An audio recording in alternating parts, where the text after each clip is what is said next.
Maligayang pagdating sa kumpletong gabay sa mga tampok ng bago mong WI-Fi Matrix printer. Kilalanin natin ang iyong device. Sa ibabaw ng printer, makakakita ka ng QR code para kumonekta sa Grozy app. Sa kanan, may QR code para i-download ang printer drivers para sa Windows at Mac.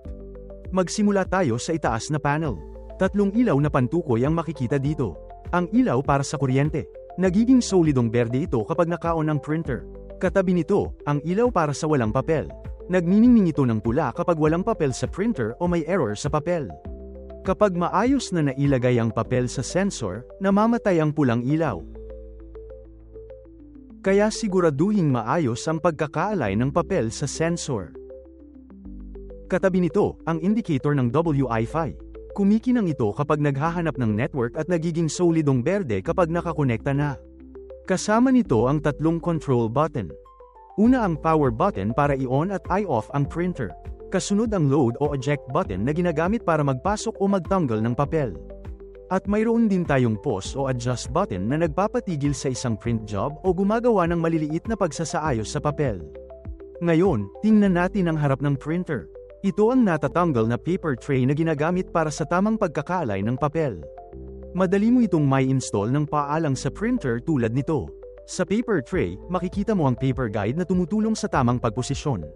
Ito ang takip ng printer na nagbubunyag ng pangunahing bahagi kapag inangat.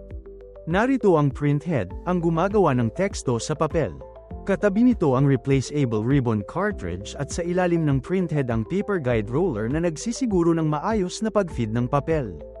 Sa ilalim ng paper roller sa kaliwang bahagi ay may paper detection sensor. Siguraduhin natatakpan ng papel ang sensor kapag inaayos ito. Sa kanang bahagi ng printer makikita mo ang paper thickness adjustment lever. Ito ay nagtatakda ng tamang pagitan ng print head para sa iba't ibang uri ng papel, mula single sheet hanggang 6 na layer. Dahil gumagamit tayo ng 3-layer na papel, itatakda muna natin ang paper thickness sa 3. Sa likod ng printer, sa gilid makikita mo ang port para sa power cord. Sa kabilang gilid naman ay ang USB port para direktang makakonekta ang printer sa Windows o Mac computer. Sa likod ng printer makikita mo ang continuous paper feed mechanism. Binubuo ito ng 2 roller na may adjustable sprocket sa bawat gilid at 2 paper guide sa gitna. Ngayon, ayusin natin ang papel. Ito ay 3-layer na matrix printer paper. Siguraduhin nakataas ang top sheet kapag nagluluwad ng papel.